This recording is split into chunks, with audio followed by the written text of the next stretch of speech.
Қайырлы күн, құрметті көрермен, сіздермен бірге ашық әңгіме бағдарламасы және оның жүргізушісі мен Гүлжан Нұржан. Бүгін бізде қонақта Маңғыстау облыстық қуыршақ театрының басшысы актриса Фарида Атакеева. Өнер жолына қалай келдіңіз? Менен бір үлкен журналист, я болмаса филолог шығады деп ойлайтын. Сол шақыртудың арқасында біздер осы Маңғыстауға келіп қалған жайымыз бар. Қалай әсер етті оның барлығы? Мынау теңізді көріп, Каспийді көріп, бірден Ақтауға ғашық болдық. Ерекше бір есте қалған қызық оқиғалар бар ма? Шаршап кеткені соншалықты.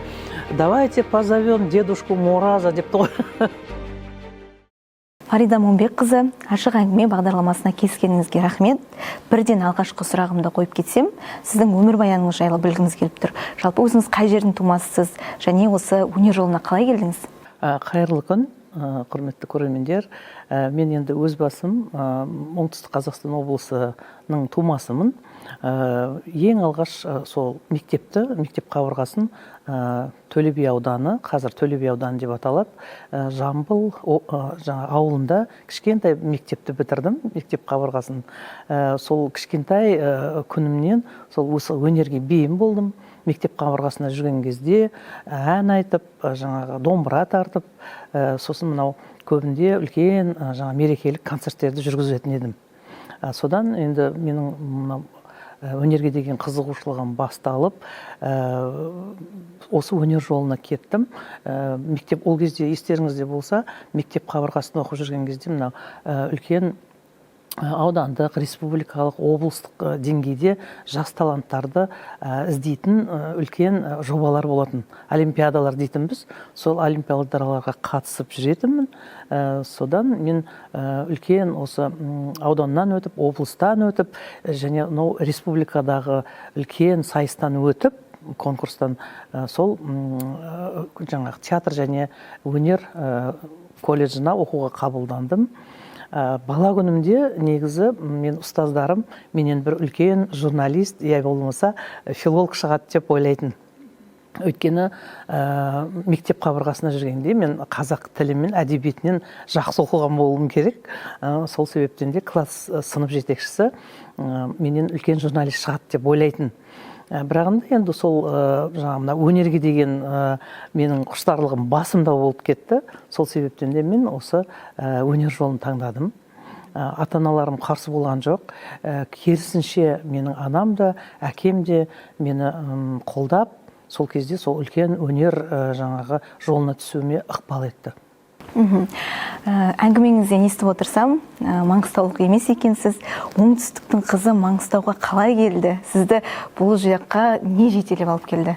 Енді ол кезде, естеріңізде болса, біздерде үлкен оқу орындарын бітірген кезде жас мамандарды, жастарды осылай әр облыстарға отработка дейміз, жұмыс жасауға 2 жылға, 3 жылға жіберетін. Дипломды қорғағаннан кейін. Және осы Маңғыстау өңірінде қуыршақ театр ашылған екен. Бірағында қазақ тобы жоқ болған. Яғни қазақи көрерменге, біздің кішкентай қазақ балаларымызға спектакльдерді, қойылымдарды көрсететін мамандар жоқ болған. Сол себептен де бізге осы облыстық мәдениет басқармасынан шақырту келіп, сол шақыртудың арқасында біздер осы Маңғыстауға келіп қалған жайымыз бар. Және де мені содан бері 40 жыл уақыт болады. Жақында осы театрда тапжылмай жұмыс жасап келе жатырмын. Білуімізше, сіздің алғашқы спектакльдеріңіз Алдар көсе хикаясы деп аталған екен. Жалпы сол кездегі алғашқы сахна, жаңа өңірдің адамдары, жаңа көрермендер сізге сол әсеріңізбен бөлісіңізші, сізге қалай әсер етті оның барлығы? Қалай десем, мен енді өзім оңтүстіктің қызы болғаннан кейін, біз тіпті ол кезде Маңғыстаудың қай жақта екенін де білген жоқпыз. Енді география сабағын оқимыз ғой, Қазақстанның қай жерінде қандай облыстар, өңірлер бар деген сияқты, тек сол кітаптан оқығанымыз болмаса, аяғымыздың ұшы тимеген, көрмеген, баспаған жеріміз. Бірағында осы жас маман болып оқуды бітіріп келгеннен кейін біздер бір топ жастар келдік. Оның ішінде қазір Қазақстанға белгілі актер Марат Көккөзов әріптесім бар, Есен Қауымбаев дейтін азаматтар болды. Біздер қалай жас болдық. келген уақытта мынау теңізді көріп, Каспийді көріп, бірден Ақтауға ғашық болдық. Ақтау біздің өзіміздің тіпті бұрыннан мекендеп жүрген жеріміз сияқты бізді құшақ жайып қарсы алды. Және де келгеннен кейін бірден біз жұмысқа, қызметке кірісіп кеттік. Өйткені көрермендер сусындап қалған. Қазақ көрермендері, мынау біздің алыс аудандағы, ауылдағы балалар, олар тіптен көрмеген ғой Қуыршақ театрының жаңа спектакльдерін. Сол себептен бірінші келген бойдан жаңа кірісіп кетіп жұмысқа. Спектакльдерді бірінен кейін бірін шығарып, солардан роль алып, образ жасап, және де осы алыс аудандарды, ауылдарды аралап, гастрольдік сапармен шығып кеттік. Сол бізге қызық болды, өйткені біз жаспыз ғой ол кезде. Тіпті Қарағанды, Теміртау, басқа өңірлерге де біздер гастрольге барған болатынбыз сол уақыттарда. Сосын мына балалар қызығып қараған кезде, ана рольдер бірінен кейін бірі жаңағыдай орындалып жатқан уақытта, тіпті басқа нәрсені ойлауға мұршаң да болмайды. Өйткені сол жұмысқа қызығып, қызу кірісіп кеткен себептен болар. Біздер бір жағынан жастық, бір жалынымыз болар. Әйтеуір осы кәсіпті, осы жаңа мамандықты сүйіп, өзіміз арғай алып кеттік деп айта аламын. Жаңа өзіңіз айтып өттіңіз, гастрольдік сапарлар бар, енді тек бір жерде отырмайсыз, ана қаладан мына қалаға деген сияқты. Жалпы әйел азамат үшін олай жүру қаншалықты қиын?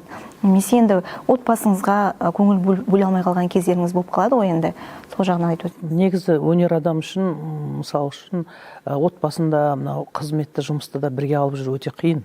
Әрине қиын. Бірағында менің жолдасым осы саланың адамы. Осы саланың маманы, ол да музыкант, жаңағы Елебеков атындағы өнер студиясында гитара мамандығы бойынша, бас гитара мамандығы бойынша бітірген. Менің бағыма қарай соның да осы қызметті, мамандықты түсінгені болар, түсіністікпен қарағаны болар. Маған енді жұмысыма кедергі болған жоқ. Әр уақытта түсіністікпен қарады. Өйткені жаңа гастрольге жиі барамыз. Оның үстіне кішкентай балаларымыз болды. Тіпті гастрольдерге балаларымызбен, балабақша жасындағы балалармен жүрген кездеріміз болды. Енді қиындау кез болатын ол кезде, балабақшадан орын алу, мысалы үшін пәтер алу деген сияқты проблемалар көп болды ғой ол кезде.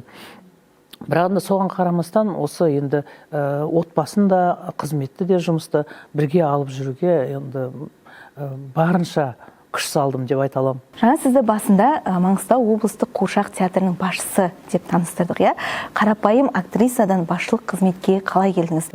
Рахмет. Енді мен келген әуелден бастап осы қызметке кірісіп кеткен кезде 15 жыл актриса болып жұмыс жасадым. Осы театрда, осы ұжымда ең алғашқы жаңағы қазақ труппасын ашқан актрисамын деп мақтанышпен айта аламын.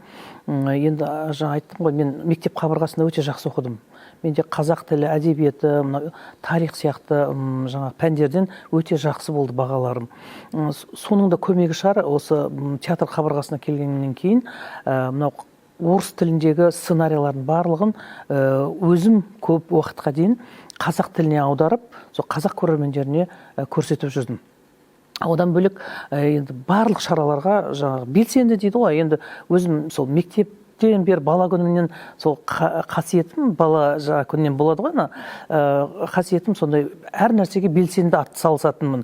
Бір жағынан ойлаймын, сол қабілетімде маған осы көмегі тиген болар. Өйткені тек қана өзімнің актрисалық жұмысымен шектеліп қалмай, одан бөлек мынау театрға аса керек барлық жұмыстарды жаңа қосып атқарып жүрдім. Фарида Момбекқызы, енді біз орнымызды ауыстырдық. Көрермендердің отыратын, тамашалайтын орнына келдік.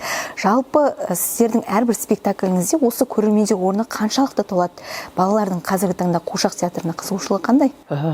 Менің ойымша балалар әр уақытта қызығады театрға, Біздің енді негізгі көрермендеріміз ол мектеп жасындағы балалар. Сосын балабақша жасындағы балалар. Оларды әрине бұнда театрға алып келу үшін ата-аналардың ықпалы болу керек. Өйткені ол мектеп жасындағы не болмаса, балабақша жасындағы бала өздігінен келе алмайды ғой.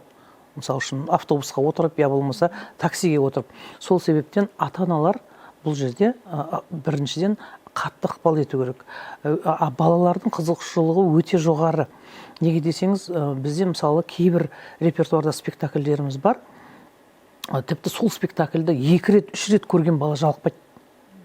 керісінше сұрап сол спектакльді қайтадан көрейік деп едік, келейік деп едік деген сияқты сұраныспен келетін жаңағы балалар, ата-аналар бар.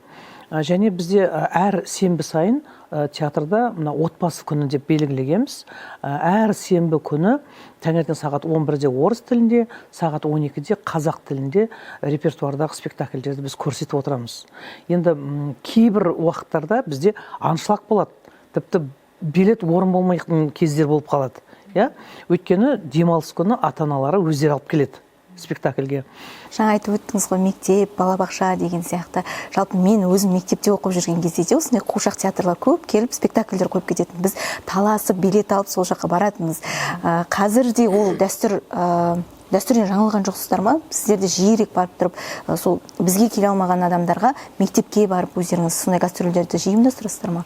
Өкінішке орай қазір соңғы жылдары білім министрлігінен сондай жаңағы постановление дейміз ғой, жарлық шыққан, ата-аналардан жаңағындай қаражат жинауға болмайды деген. Сол себептен де бізге мектептерге баруға қазір тыйым салынған.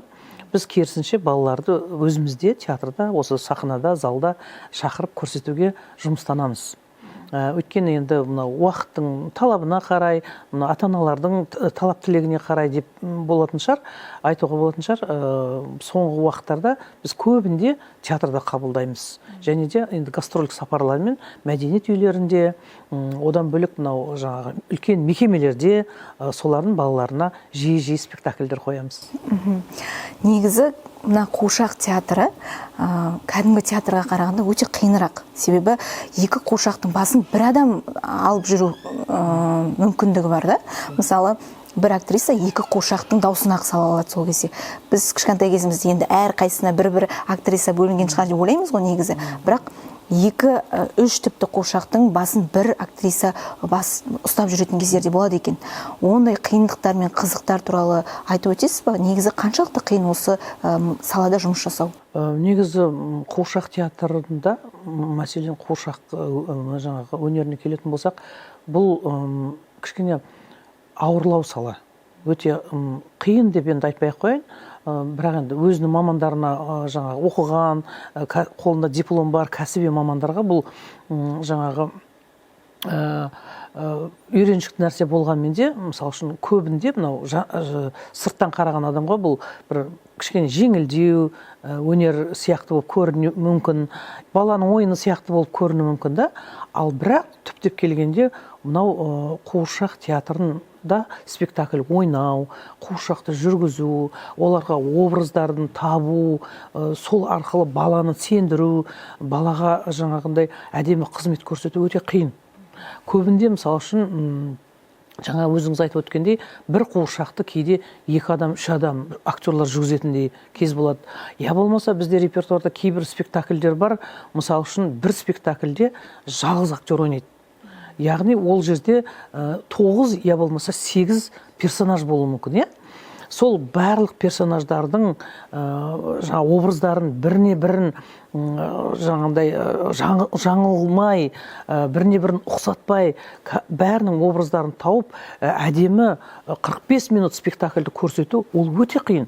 Әрине, қуыршақ театрының мамандары оны білет, жаңағы кәсіби, жаңағы мынау білімі терең, әбден өзінің жаңағы осы кәсіпті меңгеріп алған актерлар ғана бұны ойнап шыға алады.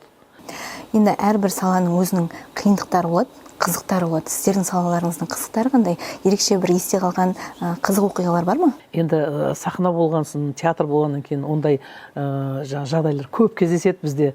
Енді мынау мерекелік шараларда біз көп жүреміз ғой. Мәселен, жаңа жылдың уақытысында бізде баса-бас дейміз, баса-бас болады, қарбалаң болады. Тіпті бір күнде 7-8 спектакль ойнайтын күндеріміз болады. Өзіңіз ойлап қараңыз, жаңағы 1 сағаттан күніне актер 8 сағат спектакль ойнаған кезде тіпті тілдері күрмеліп, кейде ана ойнап жатқан рөлдерін жаңағындай жаңағы шатастырмайды, енді жаңағы нетпейді, бірағында тілдері күрмеліп, дадау шаршағаннан бірін көрмейтіндей жағдайға жетіп атады. Мысалы үшін сәл бір жаңағы сөзді көтермей, тіпті уже бірін көргісі келмейтіндей жағдайға жетеміз.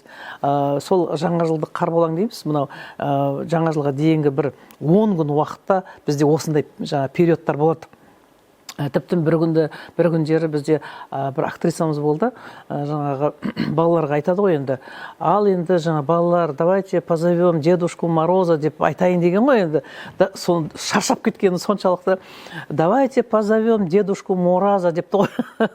Енді сондай көп кездеседі, енді өзіміз енді күліп сахнаның сыртында айтып жатамыз ғой, бірақ балаларға мен өз басым өте ризамын, актерларға, өйткені біздің актерларымыз орыс тілінде де, қазақ тілінде де емін-еркін жұмыс жасай алады.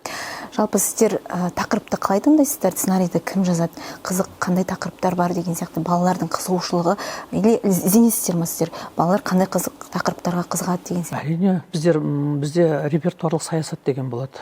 Біз мысалы үшін алып кез келген спектакльді, мынаны сахналайық, осыны спектакльді қоя салайық деген бізде жүрмейді. Біздің өзіміздің көркемдік кеңесіміз бар, театрдың тұрақты көркемдік кеңесі. Ең алдымен сол көркемдік кеңесті талқылаймыз. Содан кейін біз оны Мәдениет министрлігінің жанында көркемдік кеңес бар, соларға береміз. Ол өте, қалай десем, өте тыңғылықты дайындалуды қажет ететін нәрсе. Өйткені қазір балаларды кез келген тақырыппен қызықтыра алмайсың ғой. Оларға мысалы қазіргі заманауи, әдемі жаңағы спектакльдер керек. Қуыршақтары да өте сүйкімді болу керек. Жаңағы сценография да әдемі болу керек. Және актерлардың ойында талапқа сай болу керек. Сол себептен біздер сол сценарийді таңдаған уақытта аса қатты көңіл бөлеміз. Бүгінгі таңда біздің репертуарымызда алдымыздағы жылы театрымызға 45 жыл болады. Келесі жылы бұйырса, Алла қаласа, осы уақыт аралығында біздің репертуарда 100-дің үстінен асып кетті. Әртүрлі жанрдағы спектакльдер мен қойылымдарымыз бар. Біріне-бірі ұқсамайды олар. Оның ішінде салт дәстүрді насихаттайтын спектакльдер де бар. Оның ішінде бүгінгі заманға сай балаларға тақырыптық спектакльдер де бар. Достық туралы, ата-ана мен жаңағы баланың арасындағы махаббат туралы, сыйластық, сүйіспеншілік туралы әрқайсысы әртүрлі тақырыпқа арналған спектакльдер өте көп. Ал көбіне қандай тақырыпқа қызығушылық көп? Мысалы, жаңа айтып өттіңіз ғой, бір спектакльге 2-3 ретте келеді деп бала. Қандай тақырыпта көп келеді негізі? Көбінде мынау ұлттық спектакльдерге басымдық береміз. Сол спектакльдер өтімді. Неге десеңіз, енді біздің Маңғыстау өңірі мынау қаймағы бұзылмаған, салт дәстүрді қатты ұстаған біздер өңіріміз ғой. Бір жағынан сол себептен де болар деп ойлаймын. Екінші жағынан біздер кейбір спектакльдерде, мәселен, Айжан әжейдің ертегі дейтін бізде спектакль бар. Ол спектакльді біздер қойғандағы мақсатымыз мынау кәдімгі тірілей әже сахнада отырып ұршық үйіреді. Актриса, ол әженің рөлін ойнап отырады. Ұршығын үйіріп отырып, залда отырған балаларға мынау үйірген жібінен не жасайды? Балаларына шұлық тоқиды, қолбақ тоқиды, және мына киіз үйді ішін көрсетеді. Мына киіз үйдің ішіндегі жасалып тұрған заттың барлығын осы мына жіптен жасалады балалар деген сияқты мына ертегіні айтып отырып көрсетіп отырады. Мысалы үшін киіз үйдің ішіндегі барлық нәрсе сол қойдың жүнінен неден жасалады ғой, иірілген жіптен. Соны біздер үлкен тақырып қылып осы спектакльді біз қойдық, және сол спектакліміз біздің өте ұтымды болды. Балалар сүйіп қарайды. Ол жерде жаңағы спектакль барысында балаларға айтады, мысалы, қойды қырқатын мезгіл, қалай аталады? Қазір көбісі ұмытылып кетті. Бұрынғыдағыдай қой қырқатын жаңағындай мерзім жоқ. Қой қырқатын көктемде, қой қырқатын мезгілді жаңағы сақпан дейді. Например, мысалы үшін. Ал жаңағы қырқатын адамдардың өздерін қырықтықшылар дейді.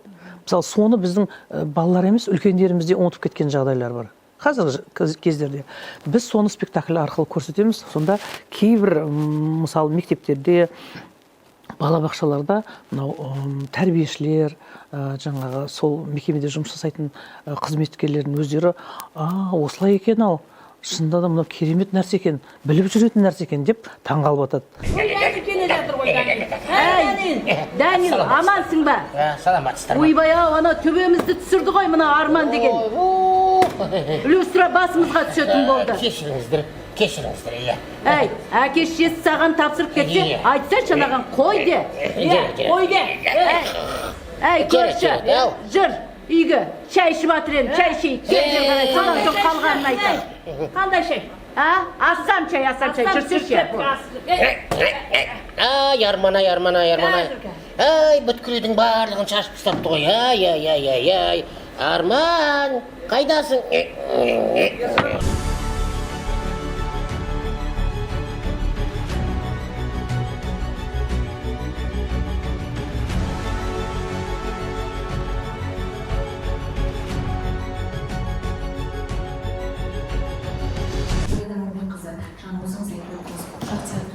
Маңғыстау облыстық 45 жыл.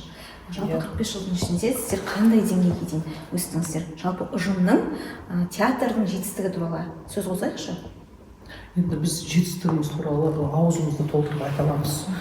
Мысалы, соңғы осы 25 жылғы, әріге бармайық, 25 жылдың жаңағы қорытындысын жасап, біз өзіміз жаңағы не жасаймыз ғой, анализ жасаймыз ғой.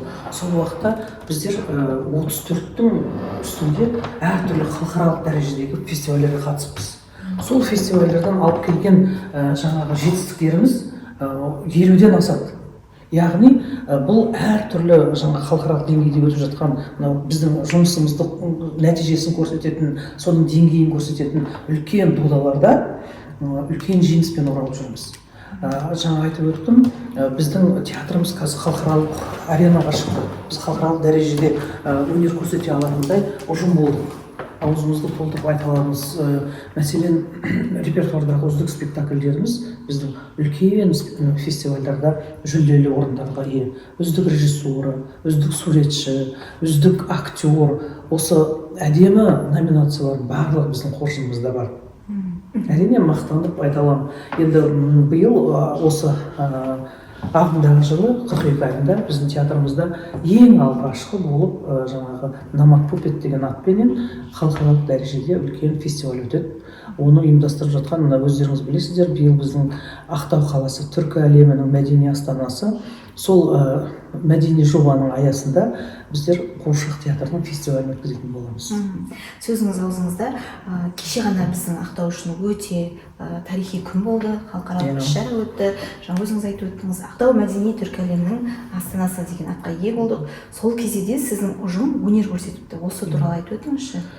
Біз енді мынау халықаралық дәрежеде өтіп жатқан фестивальдарда, тіпті өзіміздің енді Маңғыстауда жаңағыдай түркі әлемінің мәдени астанасы болып жатқаннан кейін сол үлкен жобада біздің үлкен сахнада біздің актерларымыз өнер көрсетті. Өйткені біздер жаңағы осы Ақтаудың абыройы үшін, Маңғыстаудың абыройы үшін деп айтуға болады. Біздер жаңағыдай коллектив ұжым түгел сол жаңағы фестивальге атсалыстық. Жаңа келген қонақтарды күтіп алу шығарса, ол енді былай сыртында үлкен сахнада біздің актерларымыз мынау үлкен блок болды ғой. Жаңағы әр мемлекеттен қатысқан делегациялардың сол блокта Қуыршақ жаңағы спектакліменен бір Қуыршақ бөлімінде үлкен жаңағы өнер көрсетіп қайттық. Өз үлесімізді қостық деп айта аламын.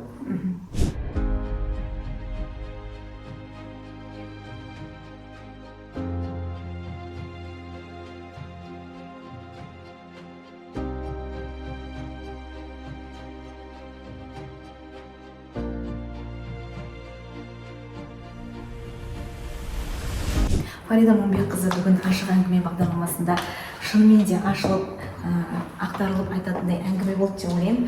Жалпы біздің бағдарламаның соңында өзіңіздің алып қосарыңыз бар ма бүгінгі сұхбатқа, бүгінгі айтылған ойға байланысты? Әрине айтатын ой көп, ұсыныстар көп, пікірлер көп.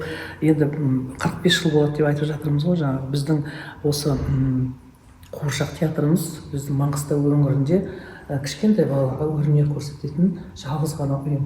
жалғыз ғана мәдениет ошағы. Сол себептен де енді көрермендеріміз көп болсын, репертуарларымыз, әдемі спектакльдеріміз көп болсын деген тілек айтқым келеді. Және де біздің енді ата-аналарға, жаңағы үйдегі әжелер мен аталарға, ата-аналарына осы театрға жиі балаларды алып келіңіз деп айтқым келеді.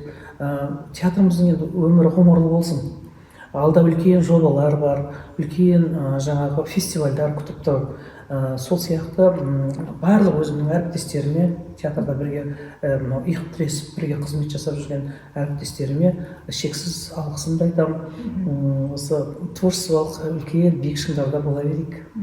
Біз де сізге біздің бағдарламаға келісіп уақытыңызды бөлгеніңізге алғысымызды білдіреміз.